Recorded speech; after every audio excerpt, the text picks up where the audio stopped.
নিন। এইসব করার কি খুব দরকার ছিল? ফুচকা, ঝালমুড়ি, এগ রোল আর তেলে ভাজা। Egg roll. আচ্ছা আম সরি, দেখুন আমি জানি আমি একটু বেশি কথা বলি। আসলে চাকরিটা নিয়ে না ডিস্টার্ব আছেন তো? সরিটা আমার বলা উচিত।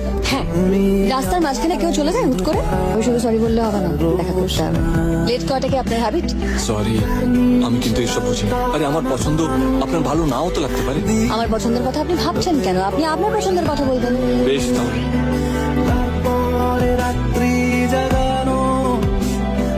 আপনার কাল ফ্লাইট কখন?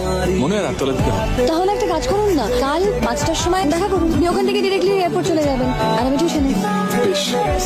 এরকম চাকরি কেন নিলেন গো? আমার কথা বাদই দিন। মাকে ছেড়ে কি করে থাকবেন এতদিন? টাকা থাকলেই তো আর ভালো থাকা যায় না। কাছের মানুষগুলোকেও তো লাগে নাকি? জেগে ছাড়ুন এসব কথা। কালকে 5টার সময় দেখা হচ্ছে। হ্যালো, কোথায় আসবেন? আজকে আমাকে বেরোতে হবে। আজকে আসতে পারবো না, রাখলাম। হ্যালো হ্যালো, তুমি এখানে না? মানে আপনি এখানে? তুমিটাই থাক। বিদেশে চাকরিটা ছেড়ে দিলাম, কোথাও যাচ্ছি না। মায়ের জন্য, তোমার জন্য এখানেই থাকবো।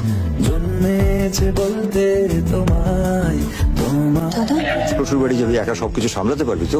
আমি তো আছি। হ্যালো, শরীর খারাপের কথা বলেছেন, আমি আগে বলিনি তাই খারাপ ভাবলো না তো? এখন এত কথা বলে না লক্ষ্মীটি। আমার জন্য কষ্ট পাওয়া সেটা কি ভালো হবে?